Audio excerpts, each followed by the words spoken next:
Hey guys, it's Tessa from HandleTheHeat.com. Today I'm going to be sharing with you one of my all-time favorite bread recipes, and that's homemade focaccia bread. This bread is thick and chewy but also soft, and it's loaded with aromatic rosemary. It smells amazing as it's baking in your oven, and it's actually super simple to make. I'm completely obsessed with this recipe, and I know you will be too. So if you'd like to learn how to make homemade focaccia bread, then just keep watching. So to get started with our focaccia bread, I have a stand mixer here, and you can also knead this by hand. It'll just take a little bit of elbow grease and a little bit more time. I have 1 3/4 cups of warm water, no hotter than 115 degrees or you might kill your yeast. 1 package or 2 1/4 teaspoons of instant yeast. I have some fresh rosemary leaves which I've chopped, a little bit of sugar, and I'm gonna put half of my flour in here, and this is just all-purpose flour, and I have 5 1/4 cups. And don't forget, you can always get the full recipe at the link below on my blog at HandleTheHeat.com, and I always post a printable recipe, so you can print it out and take it into the kitchen with you. So I have just about half my flour here, and I'm turning on my machine, and I also added a little bit of salt. And focaccia bread actually has quite a large amount of salt, so don't think that I made a typo or anything in the recipe. You want a lot of salt. It's going to give the bread a lot of flavor. So I'm just gradually adding in the remaining all-purpose flour and letting the dough come together into a cohesive ball. And as that's happening, I'm going to drizzle in half a cup of extra virgin olive oil. And I know this seems like a lot. This recipe actually has 1 cup total. But again, focaccia bread, the reason it's so dang good, it's so rich and tasty, is because there's so much olive oil in it. And that's what gives it that chewy, kind of almost like pizza dough quality that it has when you bite into it. So my dough has come together. I let it knead for about 5 to 6 minutes on medium speed.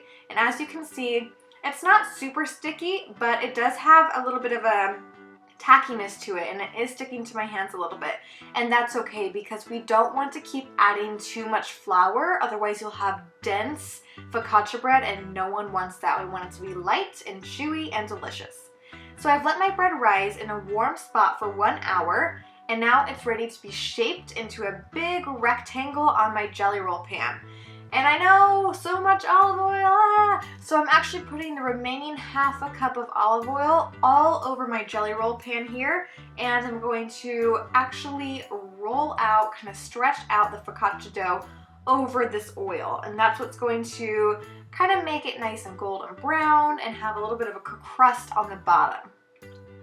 So the dough is actually really easy to work with. I'm just going to use my hands to kind of pull and shape and stretch and coax the dough to basically fit this entire pan. If you can't get it to stretch out completely to the edges, that's totally fine. After I've stretched out the dough, I'm going to cover it with plastic wrap and let it rise again for another about an hour, maybe less time. And I actually am making this dough in the middle of summer in Phoenix. So if the dough seems to rise really tall and really fast, it's because my kitchen is pretty dang warm.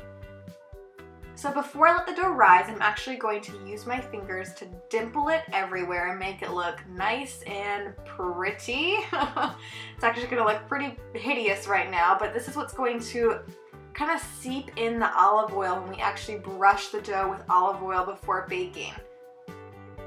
So I'm just going to cover it with plastic wrap, and like I said, let it rise for 1 hour. And actually, when you're dimpling the dough with your fingers, don't be afraid to press all the way through to the pan. So it's been 1 hour, and as you can see, my dough has doubled in size. And so now I'm just going to top it off with coarse sea salt and rosemary. But before I do that, I'm going to use my little pastry brush here and grab the olive oil that you kind of have at the bottom of the pan and brush it over the top so the top gets nice and golden brown as well. So with my coarse sea salt and my extra rosemary are just going to add a boost of flavor and make my focaccia bread gorgeous. It's going to look so pretty when it comes out of the oven, and I can't even tell you guys how good it smells. It smells better than any candle. People will come running to your kitchen. Your neighbors might start knocking down your doors because it smells so good. It's going in a 425-degree oven for about 25 to 30 minutes or until golden brown. and it's ready to serve. Be sure to check out this full blog post for more tips and tricks, including how to make this ahead of time.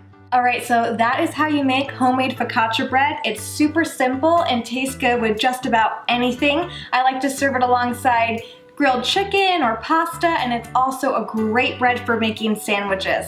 I really hope you guys like this video. Be sure to share it with your fellow bread bakers and bread lovers. I'll catch you around next time. Don't forget to subscribe to my channel and give this video a thumbs up.